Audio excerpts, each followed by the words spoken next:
What's up guys, welcome back to another video. Today we are going to answer another one of your questions. This one is a really good one. It's from Jay Sin and it's all about getting visible abs. This is what he said. It says, okay, so I've been working out quite regularly. I don't lift too heavy, but I lift weights for about 2 hours a session and I do about 15 minutes of walking. My diet is super clean. I don't eat breads or any junk food. I just eat veggies, chicken once or twice a week, 3 eggs 5 days a week, rice and fruits for more carbs and nutrients. But I'm not able to get abs. I look so flat in a t-shirt, but I have no abs. My legs are also thin as I cannot put on too much weight on this diet. But will I ever get abs? Okay, let's break this down. I want to do two things here. First off, I want to answer your question. Second off, I want to give you a new perspective, which might make every question in this video irrelevant. But let's start with answering your question first. Abs.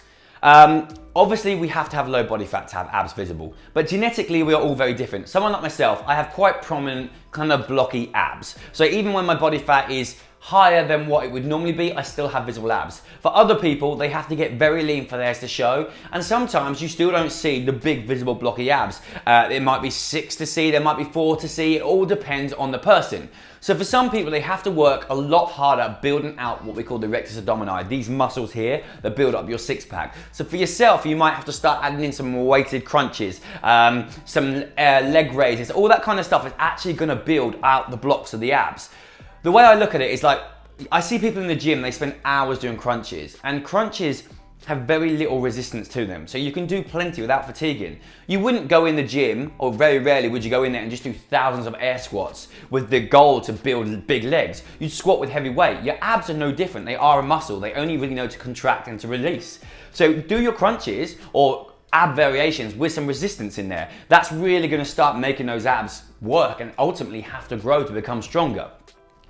With your diet, it all seems very strict, like super clean, none of this, none of that. That's fine if that's the way you want to do, but just understand that you don't always have to be that strict. Calories are our main goal, and if you're finding it quite stressful to eat in those manners where everything's like no bread, none of this, if you've got problems with gluten, fine, but you don't have to cut that out. I tell people only to cut stuff out really if they have an issue with it or they don't like it. Otherwise, it's just not necessary. You just limit the amount of foods you can have in your diet, which ultimately make it harder to stick to a diet. So there's a few kind of possibilities here for you. One is that you're not really lean enough to see the abs you have at the moment. So with the amount of muscle you have there, your skin is not close enough to the muscle to see them. Or you just don't have that big enough ab structure there for them to stick through the skin. So it is going to be a long process in building that up. And when you're doing crunches all the time, don't forget, we need to be working on the back as well. We don't want to start making imbalances in our body. But that is certainly something that you can build up. But bear in mind, you might never have a six-pack. You might have an 8-pack or you might have 4. We are all genetically different. So here's a very loose rule of thumb. Take this loosely, it's not like scientifically accurate by no means. But if you're going to your lower belly, which is where guys tend to hold most of their fat, if you're not pinching much fat, let's say you're pinching less than this kind of thickness when you grab it with your fingers, and you're not seeing visible abs, chances are you don't have amazing structure there. It doesn't mean that you'll never get a six-pack at all. It just means that you might have to get a little bit leaner and really work on building out the structure and kind of the muscles of the abdominals.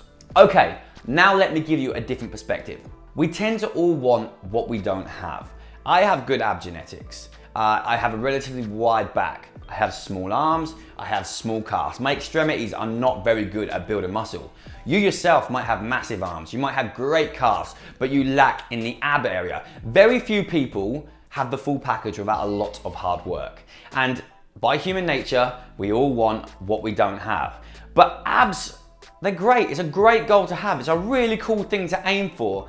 But don't pin, like I see a lot of people do, they're fit once they've got abs, or they work out once they've got abs. You're not. Your body, the way you move, the way you look, there is so much more about you than just a six-pack. Like nowadays, you actually start to see magazine covers and fitness covers without people with a six-pack, and I think that's a great thing because it's just down to diet. And if you can take control of your life for the most part, most people are going to get very good abs. It takes typically a lot harder work to really build out your calves or to really build a big set of guns for most people. So just bear in mind that we all kind of want what the other person has, and maybe the pressure you're putting on yourself to have abs, although it's a great goal, can be released a little bit if you realize that only if you're putting that much pressure on them, but they are not the most important thing to have it with your body and your physique. So on that note, I hope that answered your questions. If you have any more for the next video, make sure you guys do this. Put them in the comments below. We will pick one and we will answer it in the next video. If you enjoyed this video, please give it a thumbs up and we will see you in the next one. Bye guys.